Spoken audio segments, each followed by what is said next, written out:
Oi, meu nome é Nicole Castelo, eu sou aluna da Faculdade de Medicina da Universidade Federal do Cariri e hoje é dia de mais uma aula para o projeto Escola de Anatomia, um projeto orientado pela professora Cristiane Marinho. O assunto de hoje vai ser músculos da respiração. Os músculos da respiração, eles têm uma atuação muito importante no processo de manutenção da caixa torácica, sua expansão e sua retração, bem como os principais órgãos, associados à respiração, que são os pulmões também se retraem e se expandem. Se vocês não entenderam ainda, a gente com certeza vai entender com mais detalhes ao longo dessa aula. Primeiramente, é importante que a gente fale um pouco sobre o que é a caixa torácica. A caixa torácica, ela é um conjunto de ossos, é uma estrutura óssea que ela é responsável não só pela proteção de órgãos internos vitais, como por exemplo o coração e os pulmões, como também ela é local de inserção de músculos da respiração e músculos com outras funções. Qual é a composição dessa caixa torácica? Nós temos o externo, que é um osso central, que se conecta aos 12 pares de costelas por meio das cartilagens costais. Além disso, nós também temos as 12 vértebras torácicas no posicionamento posterior. Bem, dando continuidade, nós vamos falar um pouco agora sobre a parede torácica. A parede torácica ela é muito importante porque ela consiste no conjunto estrutura óssea e músculos que se fixam a ela. É importante salientar que os músculos da respiração eles acabam tendo uma função e um posicionamento mais profundo nessa parede torácica em relação a outros que também se fixam nela, mas que não necessariamente participam ativamente no processo de respiração. Dentre esses músculos da respiração, nós temos os intercostais internos e externos e os levantadores das costelas, por exemplo. E além disso, nós temos outros músculos, como os músculos do dorso, os músculos tóraco-apendiculares, que estão associados principalmente ao movimento da articulação do ombro, e temos os músculos do pescoço também. Além disso, nós precisamos salientar um principal músculo associado ao processo de respiração, que é o diafragma. Ele não está intimamente associado à parede torácica, mas ele apresenta regiões de fixação em relação a essa caixa torácica, ok? Já que nós entramos agora no diafragma como principal músculo respiratório, nós precisamos entender o que é a respiração. A respiração é um conjunto de processos. É a inspiração, colocar o ar para dentro da cavidade torácica, jogar ele para dentro dos pulmões, e a inspiração, que é expelir esse ar. Esse processo acontece principalmente pela criação de um ambiente de maior ou de menor pressão na cavidade torácica. Quando esse ambiente é um ambiente de menor pressão em relação ao meio externo, por meio do auxílio de músculos que participam da respiração, essa caixa torácica ela vai aumentar a sua dimensão e aí esse processo ele acontece a nível anteroposterior e a nível transverso e a nível superior também. Então, com a expansão dessa caixa, nós vamos ter que a pressão intratorácica vai diminuir e o ar vai entrar. Quem atua, por exemplo? Levantadores das costelas e os intercostais externos, ok? Além disso, vai haver também um aumento da dimensão vertical. Os pulmões eles vão ter mais espaço para se expandir. Qual é o principal músculo que atua? Reforçando o diafragma. O diafragma ele tem um formato de cúpula. Isso quando ele está relaxado. Ele acaba sendo pressionado pelas vísceras abdominais. Mas quando ele se contrai, ele exerce força sobre essas vísceras abdominais e fica reto, o que aumenta o tamanho da cavidade torácica. Bem, agora nós vamos falar um pouco sobre o processo de expiração. O processo de expiração ele é um processo predominantemente passivo.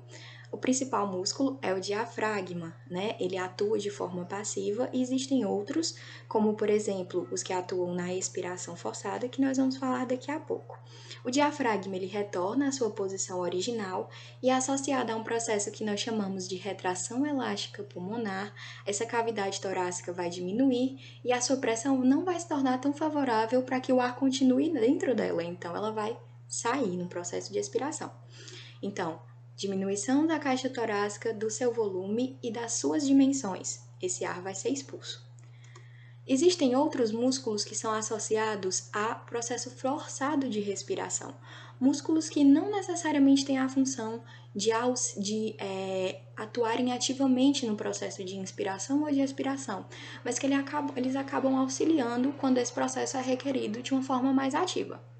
Começando pela inspiração forçada, ou seja, colocar o ar para dentro da cavidade, nós vamos ter músculos como músculos do pescoço, o esternocleidomastoide, músculos como o escaleno, músculos como o trapézio, peitoral maior, peitoral menor, serrátil anterior, ok? E um exemplo de como esses músculos auxiliam é uma recomendação que é dada quando o indivíduo tem dificuldade de respiração, que é exatamente o diafragma, às vezes, que é o principal músculo da inspiração, ele não vai estar funcionando por algum motivo da forma correta ou não vai estar sendo suficiente para o processo, então é recomendado que o indivíduo, por isso que eu coloquei o tópico cotovelo sobre a mesa, é recomendado que o indivíduo coloque os cotovelos sobre a mesa para aliviar as funções desses músculos acessórios em relação ao pescoço, em relação aos ombros, e que esses músculos acabem focando no auxílio da função expiratória, porque vai aliviar o peso dos membros superiores e do pescoço. Na expiração forçada, principalmente quando o objetivo é vencer uma resistência que existe em relação a essa expiração ou até mesmo o processo de que é o que nós chamamos de hiperventilação, nós vamos ter a atuação de alguns músculos, como por exemplo os intercostais internos e os músculos que são chamados transversos do tórax, ok? Agora, pessoal, nós vamos falar um pouco sobre as funções que os músculos apresentam em relação à caixa torácica e como isso pode gerar anomalias, né, em relação à respiração. O primeiro exemplo que nós temos é o tórax instável.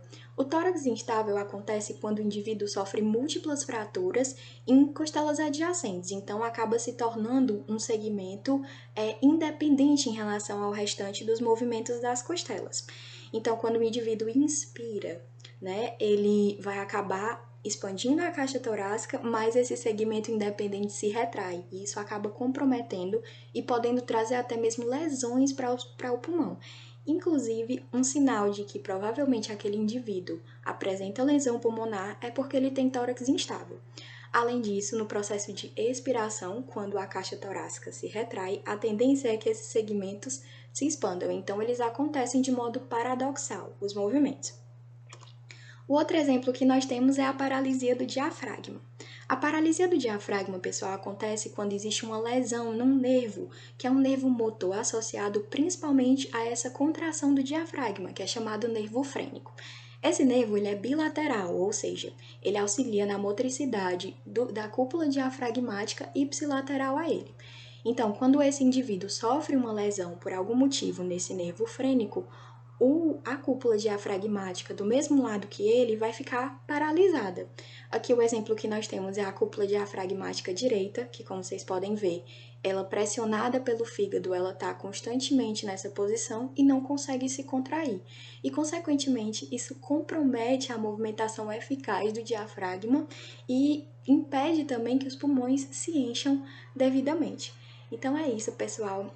O intuito foi abordar um pouco sobre os músculos da respiração, a fisiologia e a anatomia do processo respiratório e abordar também algumas questões em relação a anormalidades, às questões que podem acontecer, comprometer esse processo respiratório. Segue a seguir as referências bibliográficas para quem tiver mais interesse no assunto. E foi um prazer ministrar mais uma aula, mais um momento da Escola de Anatomia.